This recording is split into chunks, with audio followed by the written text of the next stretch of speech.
Bueno, yo soy Karelin Buenaño y quiero contar esa experiencia que Eni y Luna pues me han traído a la memoria hoy. Hoy estamos en pandemia y sin embargo es otra forma de pandemia. Cuando esto empezó, realmente no imaginé que esto iba a ser tan duradero, que iba a ser un mal mundial, ni mucho menos que iba a cambiar mi vida, porque eso fue lo primero que pasó. ¿Por qué? Porque escribía de una cierta manera, en unos ciertos horarios, tenía un trabajo en el centro, otro en Mérida, hacía mucha vida en Mérida, yo no hacía vida en Ejido a pesar de que iba en Ejido. Solamente pues Ejido era como para muchos una ciudad dormitorio, una ciudad para, bueno, tener vecinos, hacer alguna actividad cultural, pero el peso estaba siempre en Mérida, que era la ciudad grande del gran movimiento cultural. Y eso fue lo primero que pasó, que cuando nos quedamos sitiados, primero teníamos muchas ganas de salir y de hacer lo que siempre habíamos hecho. Claro, no podíamos y era un peligro para nosotros, un peligro para nuestra familia, para nuestros hijos. Yo tengo 2 hijos y de hecho en la pandemia mi bebé tenía 1 año. 1 añito y justo cuando algunas cosas sucedieron o estaban por cumplirse, llegó la pandemia para cambiar los planes. Y en la pandemia también la condición económica se agudizó mucho y la condición económica afecta el arte, afecta la manera de escribir, la tranquilidad para escribir y entonces se volvió primario la supervivencia, conseguir otros trabajos. Hay un trabajo que dejé en la pandemia, yo tenía un trabajo en Mérida, daba clase, hacía un cierto tipo de trabajo que con el tiempo tuve que dejar por el transporte y aparte porque después la vida empezó a significar otra cosa aquí en Ejido y entonces lo primero que hice fue visitar a mis amigos de Ejido porque no podía ver a los de Mérida, no tenía manera, era muy difícil y empezamos a visitarnos y empezamos a vernos y a hablarnos y a consolarnos unos a otros. En general pues esa experiencia fue muy bonita. Una de nuestras compañeras desarrolló mucho miedo a la pandemia, miedo a enfermarse, miedo a tocar, miedo a abrazar. Aquello era realmente difícil porque nosotros los poetas también somos muy abrazones, muy besucones, somos muy cariñosos entre nosotros y no sabíamos si ser afectuosos con el otro o no. Sí, yo a veces era muy desobediente y una amiga no, nosotros no tenemos nadie abrazar, pero claro, en espacios cerraditos. Y bueno, también poco a poco pues adaptarnos, ¿no? y cuidarnos, protegernos entre nosotros. Pero eso no fue todo lo que me pasó. Lo que me pasó fue que también, por ejemplo, durante el tiempo duro de la pandemia, escribir poesía fue muy difícil. Claro, había comentarios o más bien chistes, ¿no? De, bueno, poemas post pandemia, poemas en pandemia. Y tal vez en ese momento duro, tal vez 2019, 2020, yo no tenía el espíritu para escribir poemas empandemiados en sí. Pues quería más bien, por ejemplo, leer cosas no totalmente terminadas o escuchar a mis compañeros, leer algunas cosas viejas, más bien entonces empezar a revisar cosas muy viejas que se habían quedado tiradas y que no habían tenido lugar en ninguna parte, para darle sitio a muchas cosas. Fue un año de concentrarme en algunos asuntos reales y hasta familiares y esperar el tiempo en que lo poético pudiera volver a sentarse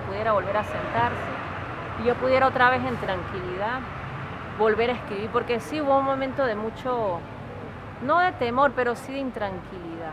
Y claro, alrededor parece mentira el COVID, parece mentira que te puede matar, parece mentira el daño que hace. Y algunas personas cercanas se enfermaron y otras fallecieron de COVID. Y entre ellas también se fueron yendo algunos amigos creadores, que no aguantó, que al otro le dio. Personas que ayer estaban ahí, estaban perfectas.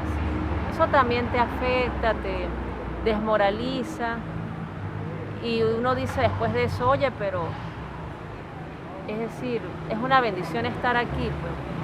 Y algunas bendiciones se reciben pues a costa del hecho de que otros se fueron, de que a otros no tuvieron la misma suerte.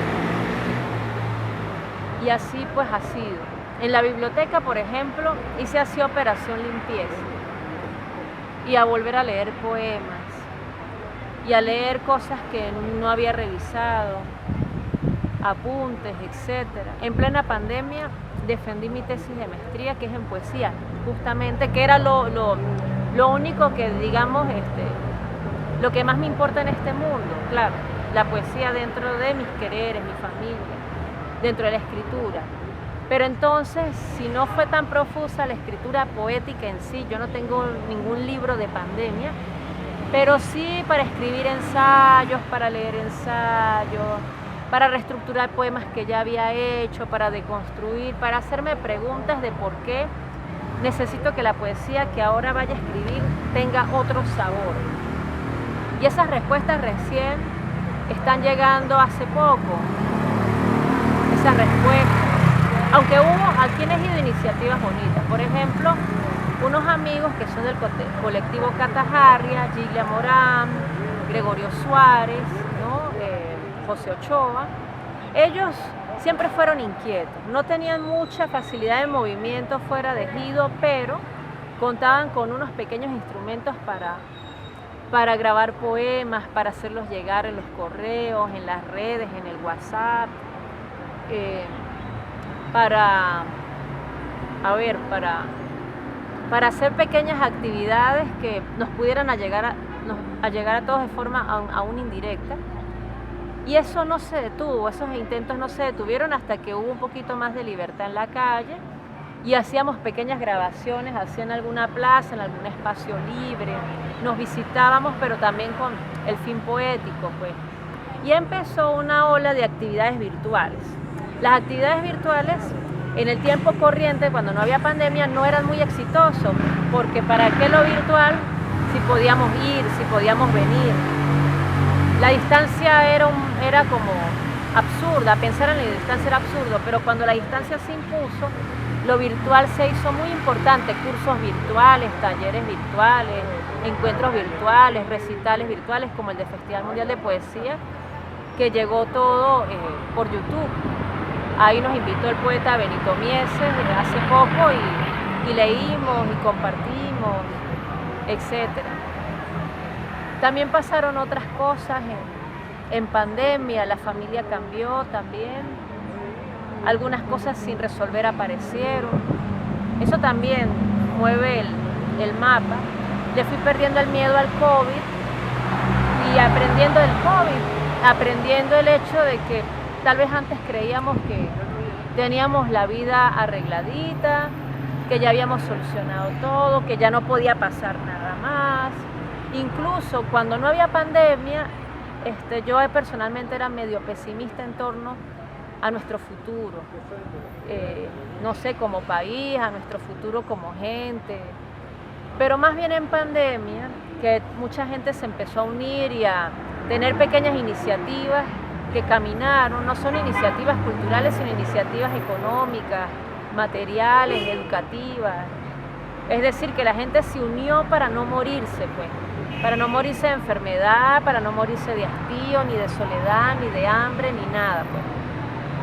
Y cuando eso pasó y esa ruedita se empezó a mover hasta que empezó a caminar con más suavidad, pues yo me empecé a sentir más alentada, más optimista. Y ahorita siento que pese a la pandemia y que pese a otras coyunturas, estamos en un gran tiempo. De hecho, Ejido cambió con la pandemia. Ahora Ejido es muy movido, más que antes. La gente está como un motor haciendo cosas, la gente va a actividades culturales a las que puede ir. Hay mucha actividad religiosa. Ejido es una ciudad muy religiosa, pero tú ves la iglesia llena, pero no solo llena por alguna mojigatería, por alguna paquetería, sino por la necesidad de vernos, de encontrarnos y de recibir alguna respuesta espiritual. Los poetas también necesitamos una respuesta espiritual a muchas cosas y también le pedimos cosas al cielo, también hablamos con Dios igualito. Y bueno, ese conversar con el pana Dios, con el hermano Dios, con el amigo Dios, eso estuvo muy presente en la pandemia, en las etapas difíciles.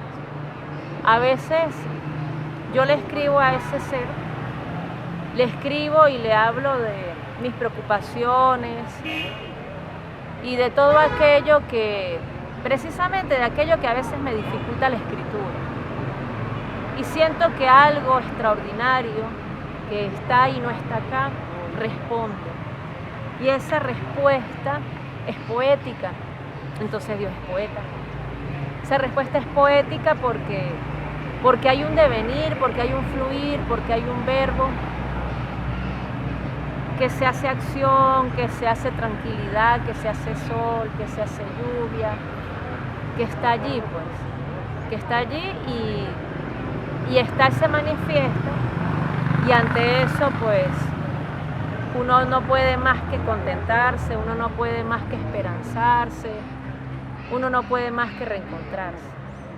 En las actividades virtuales que hubo en pandemia, hubo reencuentros muy lindos con personas que no hemos podido volver a ver por razones territoriales, por costos de dólares en el transporte, por dificultades de diverso tipo, y es grato volverlas a ver en la distancia.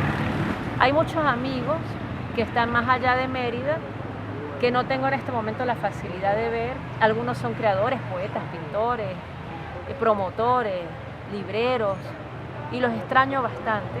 Pero en este momento siento que en algún día nos vamos a encontrar y que más temprano que tarde todo eso que está desconectado se va a reconectar y se va a reconectar con fuerza. Por ejemplo, hoy estamos en Ejido en un recital muy cargadito, en un recital hermoso, bien organizado, lleno de poetas de Ejido y de poetas de Ejido.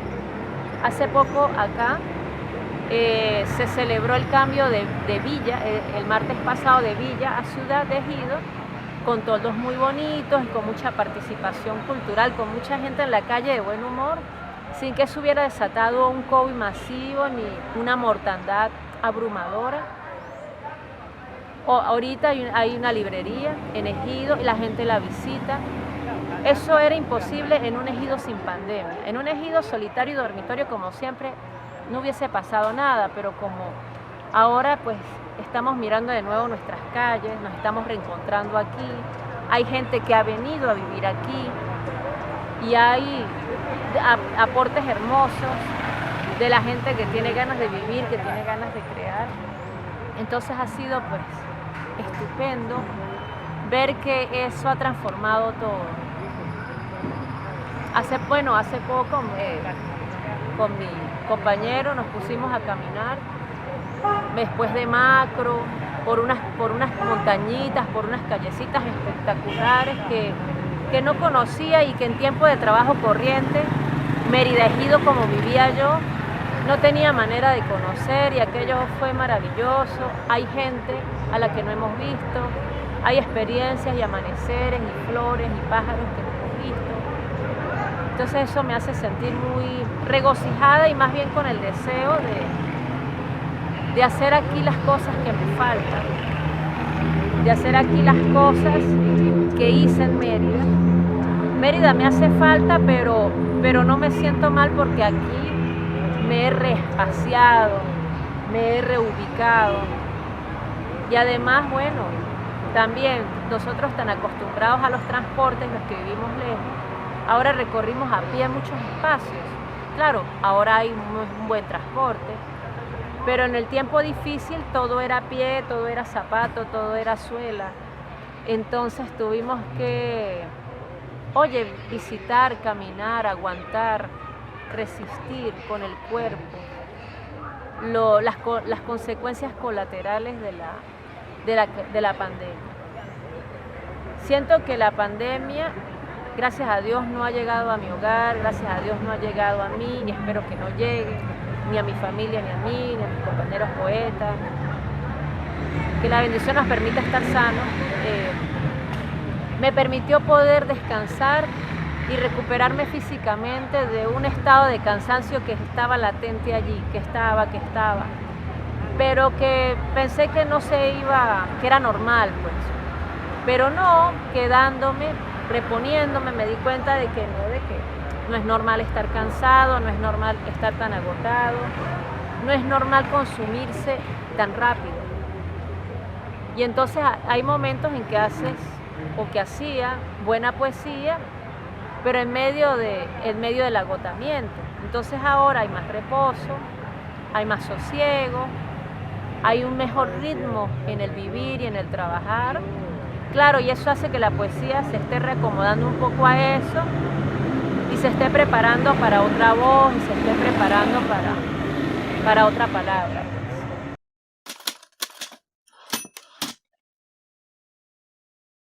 Bueno, les quiero leer 2 poemas que no han sido publicados y que estaban justo entrando la pandemia cuando estaba escribiendo esto. Uno de esos poemas se llama Sin fecha de nacimiento. ¿Por qué?